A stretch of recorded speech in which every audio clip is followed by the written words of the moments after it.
I love that. That was really cool. Well, good morning. Good morning. A few days ago, I didn't know I would be here, but here I am.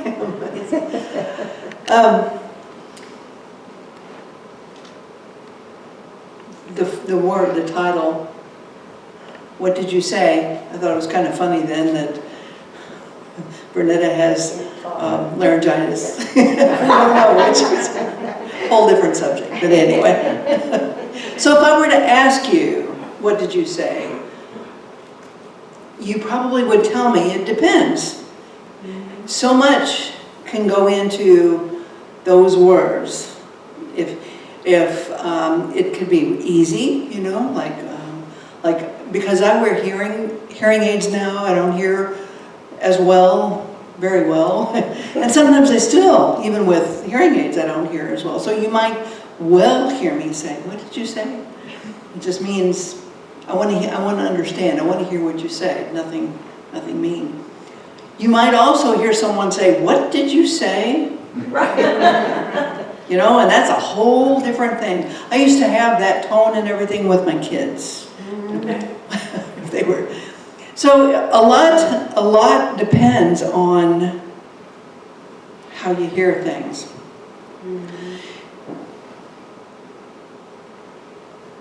But for those words to mean or to sound so challenging, can make us defensive, right? I mean, maybe even angry. Like, what do you mean? What do I say? There is so much of that in our world right now. So very, very much. There's volatility, there's violence, so much defensiveness, hatred, road rage. There was a time when I remember going to a gas station some years ago, and I was getting gas in my car, and there was this man who had parked his car like up toward the door. It was a convenience store too, and he was emptying his ashtray on the ground outside the store, and I thought, well, that's just not right. So I gave him a dirty look. I'm sure it was very effective. But when I saw his eyes, he was giving me a dirty look. Okay, all right, I'm just going to get my gas here. You don't know what's going to spark a person, and there's just so much there. Even things like Nextdoor. Anybody have Nextdoor as an app? Nobody? Oh, okay. I was going to say, holy cow.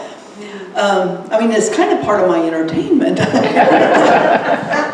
Not much of a social life anymore. But anyway, I saw a post a couple weeks ago, and there was a woman, and she was stating her position on whether she says she wishes that people would park in their driveway, not on the street. And she gave reasoning. You know, she said part of it is like in the winter you need to have your cars off the street so the snowplow can get through. Yeah, that's valid, of course.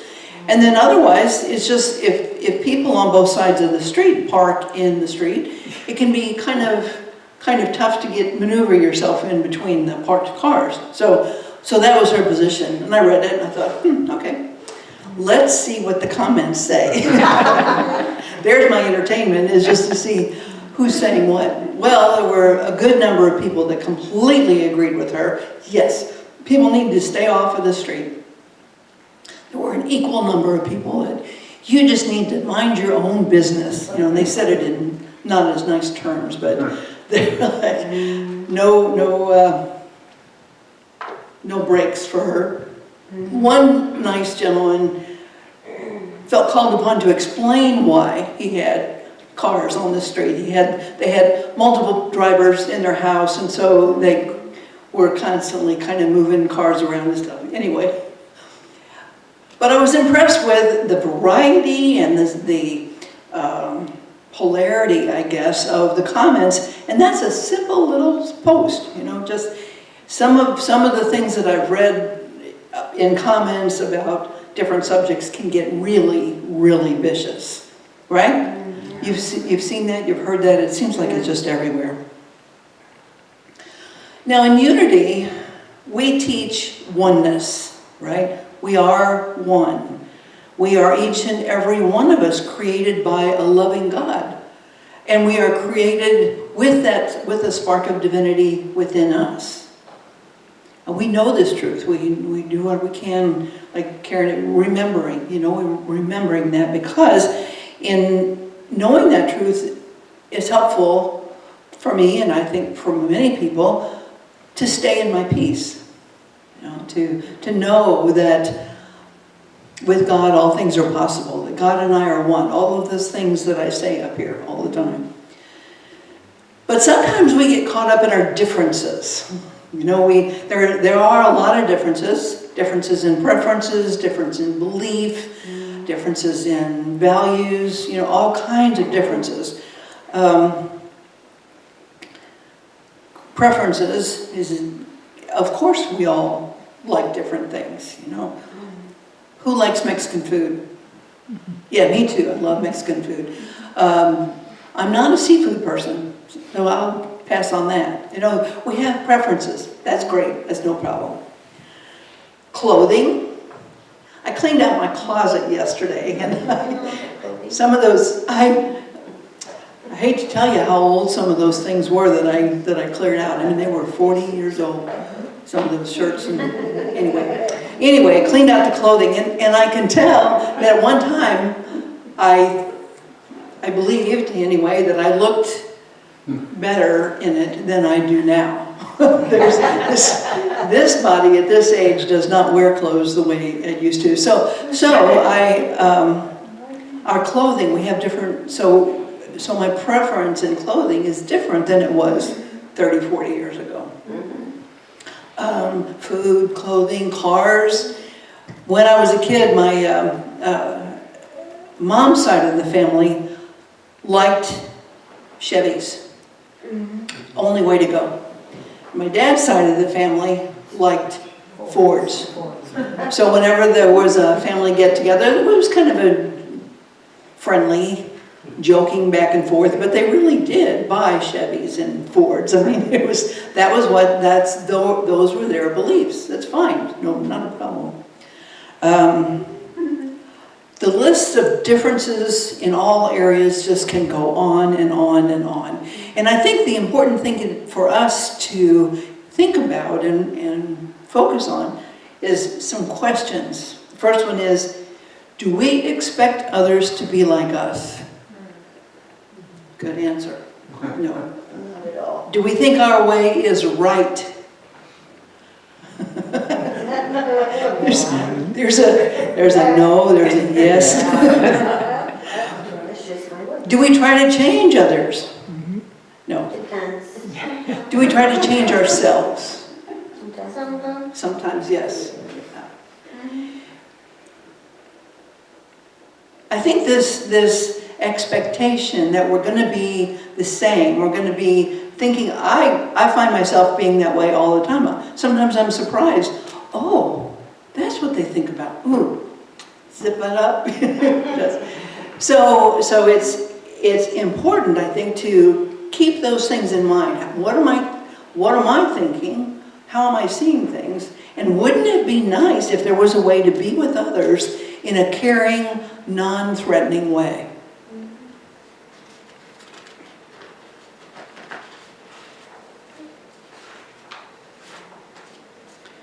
Now, I've noticed, and it's probably from readings and stuff, but I don't even know where I got it. So it is my belief that human beings like to categorize things. So when something comes along, one of the first things we do, whether we're conscious of it or not, is we put it in a category, right?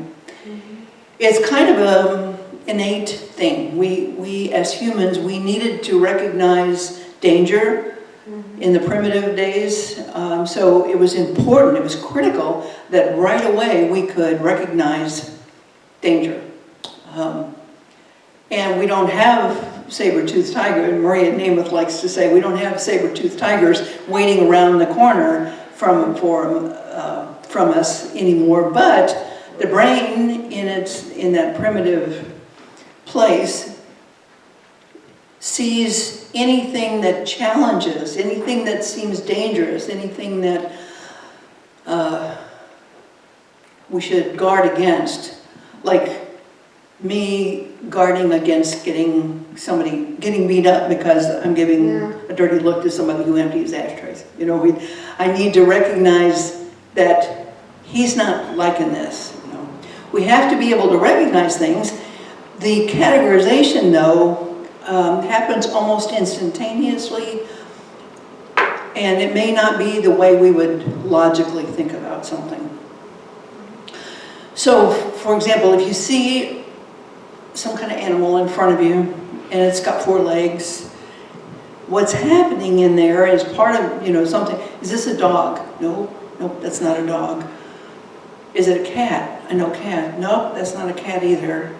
And we don't take this time, but what you would notice would be that the animal is snarling and has big teeth and it's starting to move toward us. So we're going to move away. You know, it's important for us to have that ability. Sometimes we have a sense of aversion or likeness, and we don't know why. You know, it's from that almost instant recognition. I will say that I do believe that there is a gut instinct. I think that sometimes we just know. We know that we know, and it doesn't make sense. But it can also mean that someone that we are feeling an aversion to might remind us of something or someone that had an impact. Examples. I go back a long way. And there used to be a motorcycle group. This was, I think, 50s or 60s, I think, called Hell's Angels. Yes. And they were dangerous to a lot of people. They, many of them were heavily tattooed, you know, and wore black leather motorcycle jackets with Hell's Angels on the back, and a lot of them had Harley Davidson motorcycles. You know, there was,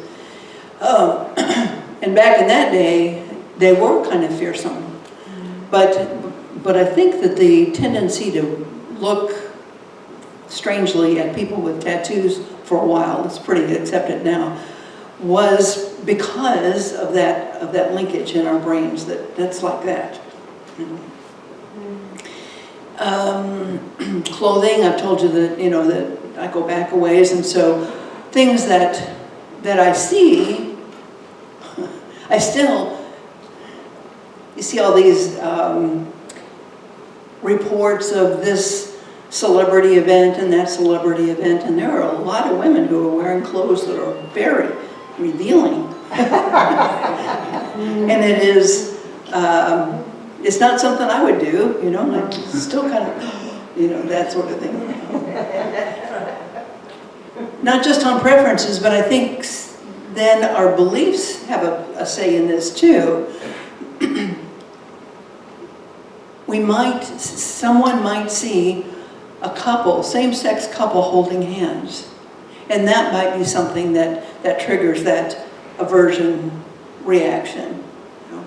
So a lot of things can influence, that's the whole point here, a lot of things can influence these responses that we have to other people, and knowing again that we're looking at not being defensive ourselves and remembering that everyone is a child of God, right? So I watched The Devil Wears Prada, the first one, a couple weeks ago, because I want to see it. In fact, I'm supposed to go see it with my sister tomorrow. But I forgot so much about the first movie. I watched it again, and Meryl Streep is one of the main actors, and so is Anne Hathaway. If you remember, Anne Hathaway has just graduated from college, and she wants to be a journalist. And she has applied to a number of different places. She gets hired, kind of surprisingly, but she gets hired at the place where Meryl Streep is the big boss. And right away you notice, and they tell her, and she feels it, she's very different from everybody that's working there, right? She has on a real, one of the first days that she reports to work, she kind of puts her hair up real quick, and she has on like a sweater, like a long tunic kind of sweater, and she's got a pleated skirt, and she's got her tights and shoes much like this. Now, I think she looks cute, but everybody there was looking at her like, what do you have on? Everybody else there that I could see was attractive. They were young and slim. And she apparently there's like a big closet sort of thing in the movie. A gentleman was helping her find some clothes that she should wear, and he gave her one of those looks like up and down, and you're not a 2, are you?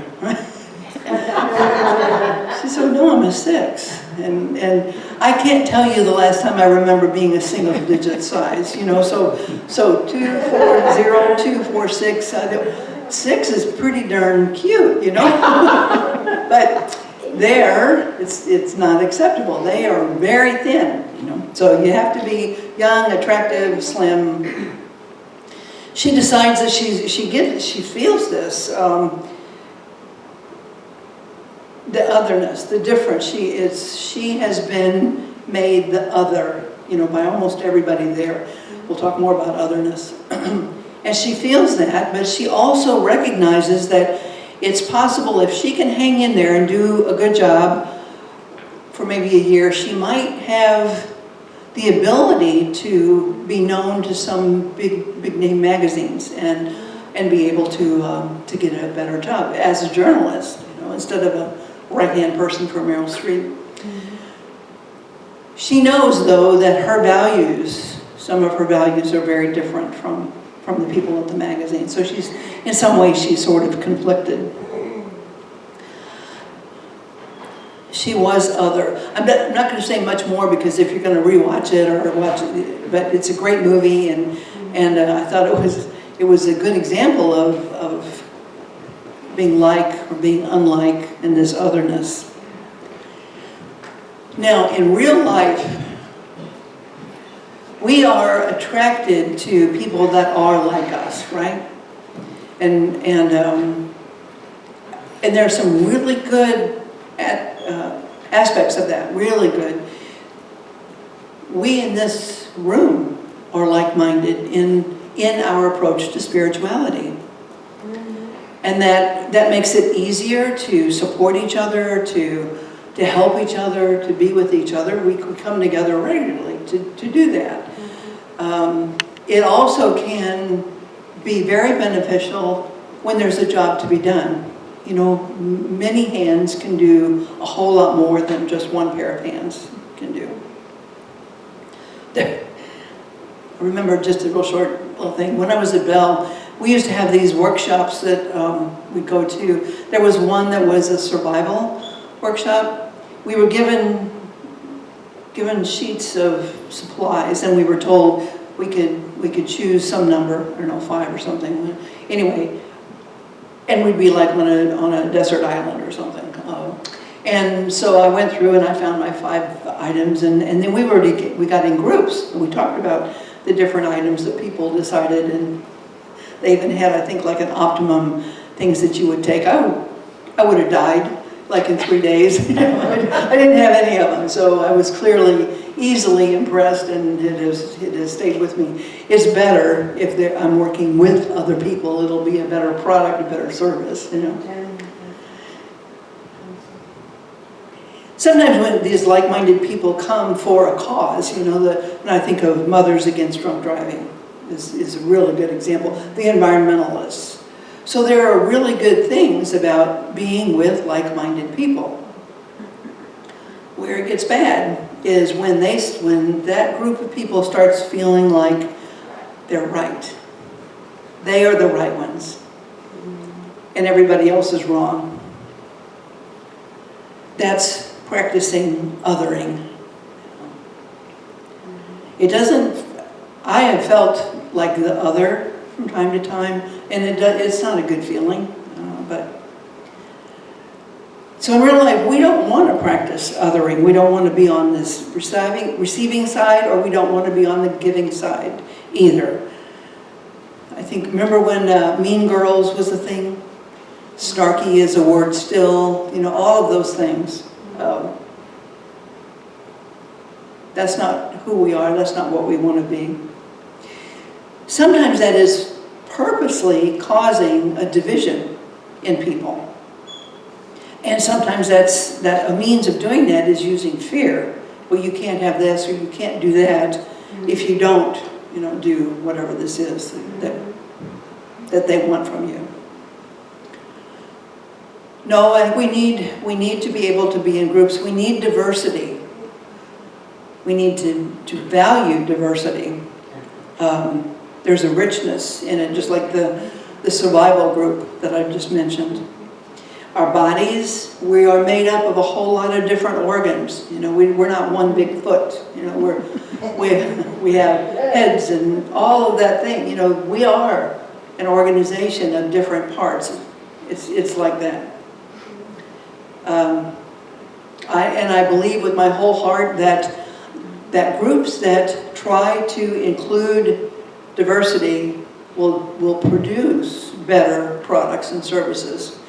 As a minister, since I was ordained in '02, I have come to really value on the board people who really like numbers, and they will be the treasurers. It's very hard to find people. So you need different skills, you know, in all these different areas, and diversity will help that. But we still don't know how to be with each other. There's a book by Unity Minister Gary Simmons, Eye of the Storm. Yes, I know I did classes. Yes, yes, thank you. Eye of the Storm, for anybody who doesn't know about that book, it's about hurricanes and how in the center there is a quiet, a peace. And so it's a metaphor, I guess, for us. And he uses the letter I form. Great book, great book. On the very first page, he makes a statement that says, "No one and no thing is against me." The first time I read that, my brain immediately started working on evidence that that's not true. But do you know what's, you know, that all of that, the longer I stayed with that and worked with that, the longer the more quickly I began to realize that's very true. He makes a strong case for recognizing that those values, those preferences, all of those beliefs, that's us. We decide what we like. I like Mexican food. You know, it doesn't matter if all of you say we hate it, you can't go. I like Mexican food. So it is my likes and dislikes, not really anything to do with other people. So, for example, if somebody says to me, "I like your shirt," I'll say thank you. But rather than going, "I know, I have such good taste," I don't do that. I recognize that that's their like or dislike. It just happens to coincide with something that I bought. It isn't about me, it's what they like. The reverse is true too. If I say, "I like your shirt, I like your sweater," it's because of my likes and dislikes, my preferences. So what can you do with that? What you can do is you can drop the defenses. You know, we're all in this life together, and the more that we can listen and be curious and learn about each other, the more pleasant it's going to be, instead of stacking up with us and them.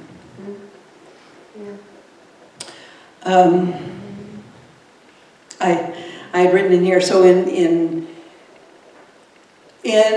one sense, really, one could say that what somebody else thinks of me my shirt, my car, my beliefs is none of my business. Yeah. People can like or dislike me, and I need to not be defensive or hurt. I might be for a minute, but if I can remember that truth, that truth is embracing that statement, no one and no thing is against me.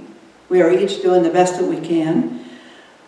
That can help us stop being defensive. Stop seeing all these things as a challenge, as something that we need to either make like us or exclude. We can notice differences, but it doesn't have to cause division.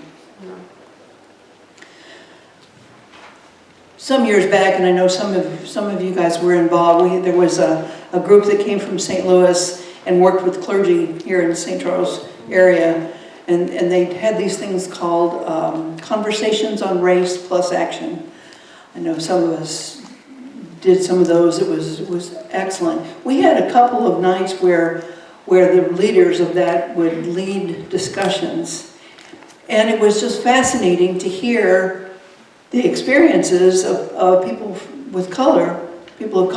Their experiences were so very different from me, who's an old white woman. That it was just, and hearing about that and realizing the impact that could be, it was mind-blowing.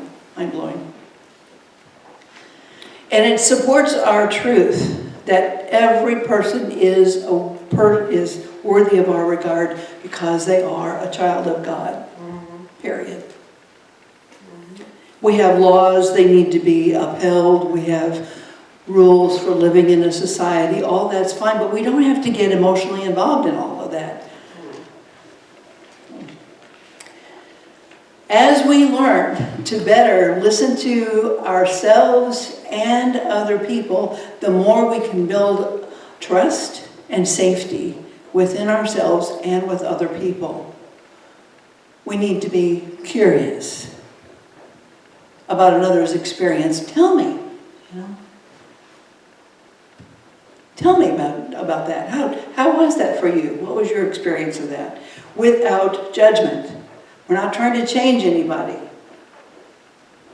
And we can change ourselves if we choose to. So be curious without judgment, and we can begin to learn to live and love in peace. What do you say? Yes. Let's practice this for a bit. Before we go into a meditation, let's follow the example that our way shower, master teacher, Jesus, gave us in the Lord's Prayer. So if you will, join with me. Our Father, who art in heaven, hallowed be thy name. Thy kingdom come, thy will be done, on earth as it is in heaven. Give us this day our daily bread, and forgive us our debts, as we forgive our debtors. And lead us not into temptation, but deliver us from evil. For thine is the kingdom, and the power, and the glory, forever. Amen. If you're comfortable doing so, close your outer eyes and begin to be fully present in your body. Notice if there are any places of tightness, tension, and gently release. Scan and see if you're holding tightness. And consciously, purposely, let it go. Relax.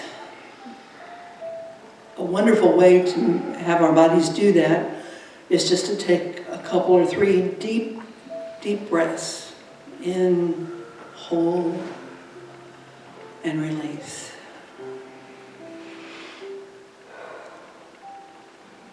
Our minds like to have their way. They chatter almost incessantly. But if we can just sort of disengage and see the thoughts that come through like a passing cloud, noticing there it was, but not latching on to it.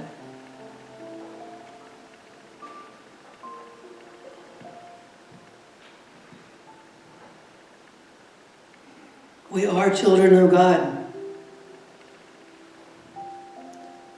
We are born with life. We're born clean, clear. Our experiences in life sometimes begin to mask that clarity and that cleanness, that innocence. But as we can practice this alignment, this connection with the divinity that is within, we can make each day new. The important thing is to know that we are one with God, that we allow ourselves to experience that on a regular and persistent basis. Because by doing so, that truth of ourselves will come to mind more and more often in challenging situations.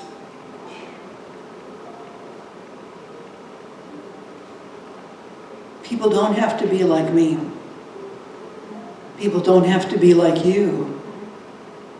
But a wonderful hodgepodge of people and skills and love we can be when we drop the need to everyone being alike.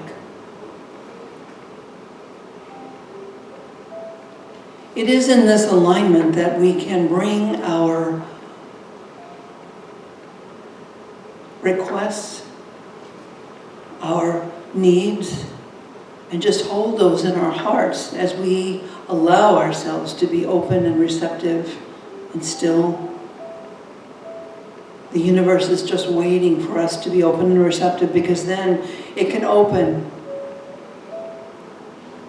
and give us anything and everything that we need, whether it be divine ideas, comfort, strength, imagination. With imagination we can do so much. So let's take just a few moments in silence today as we are aligned, we are connected with our Maker. We hold in our heart anything that is on our heart. God and I are one in the silence.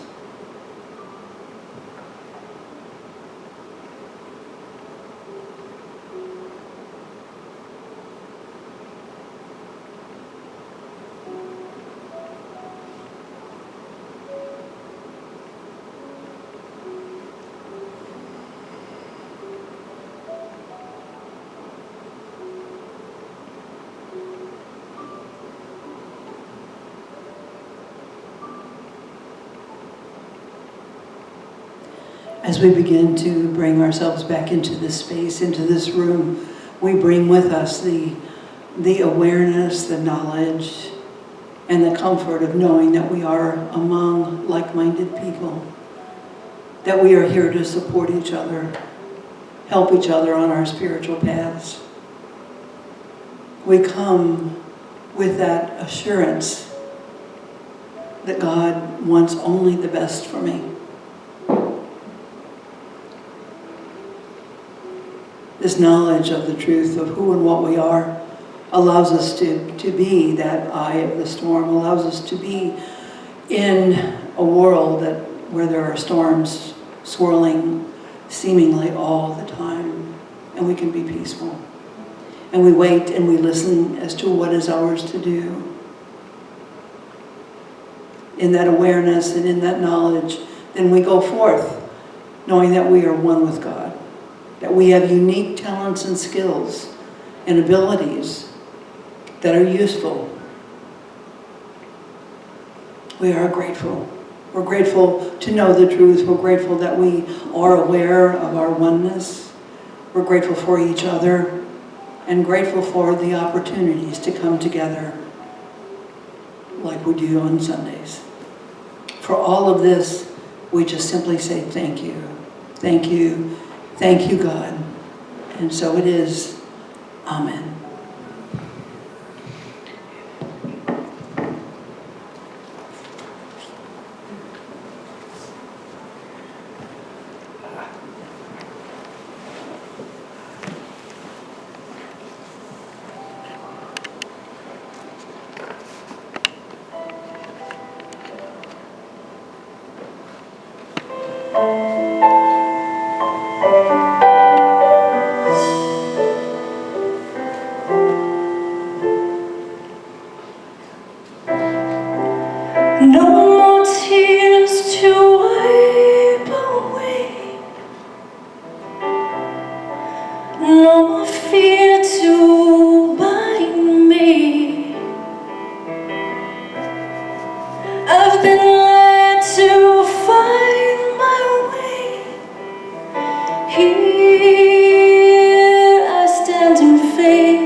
Your thoughts, they manifest your life.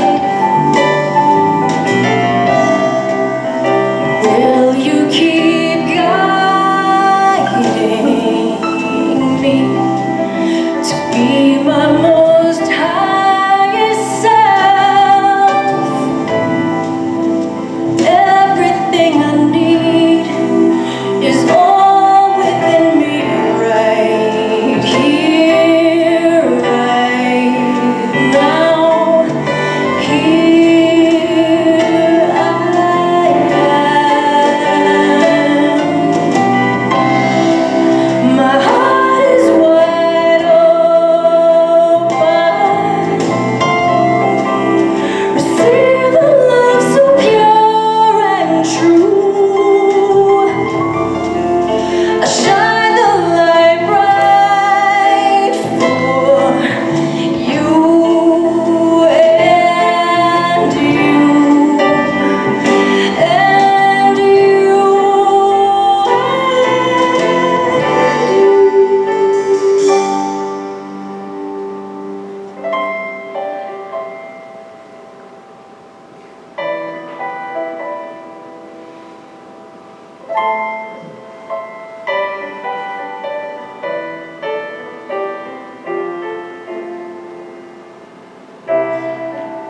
surrender to the mystery.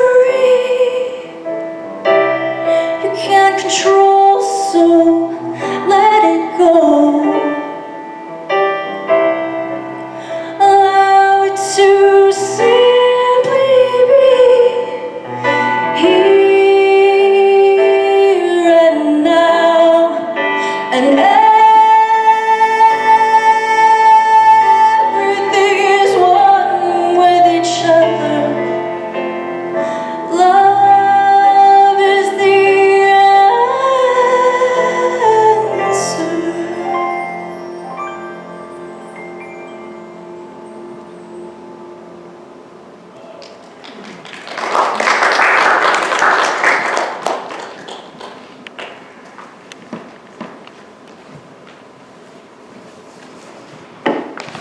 I love that. You are perfect just the way you are.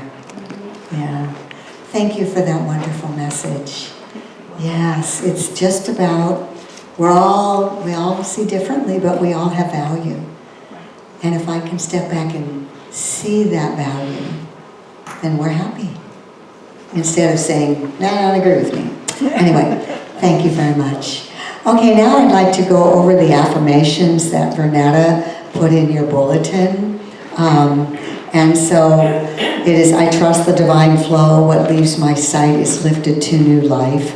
I think that has to do with people passing, lifted to new life. So will you join me together? I trust the divine flow, what leaves my sight is lifted to new life. And then think about somebody dear to you that you want to make this affirmation for. Together. You trust the divine flow. What leaves your sight is lifted to new life. And then, as a community and as people all over the world, together, we trust the divine flow. What leaves our sight is lifted to new life. Okay, and now is your opportunity to share your financial gifts with this ministry. So I invite you to take what you brought to share in your hand, and let's join together in our offering blessing for prosperity. Together, divine love through me blesses and multiplies all that I have, all that I give, and all that I receive. Okay, and what are we going to talk about now? Does anybody have Memorial Day plans? Are you doing anything special? Go to see the devil. Huh? Going to the movies tomorrow. You're going to the movies, okay. What's the name of the movie you're going to see? The Devil Wears Prada 2. The Devil Wears Prada 2. She made me get interested in that movie. How many of you saw that movie? Oh, look, we've got a lot of people here who saw it. Okay, Well, yay. there's a 1 and 2. The 1 came out in like 2006. That's the one with Meryl Streep and Anne Hathaway. Who's in this one? I think Meryl Streep's in it also. Yeah. Okay. How many other people are going to see it? Not yet. Okay, all right. Now let's give thanks for your gifts, and again, your gifts make it possible for us to continue this lifting our consciousness and the consciousness of the world. So together in a consciousness of divine love, we receive as we give abundantly, magnifying these gifts and pouring them out in service. We celebrate prosperity. And so it is. Amen.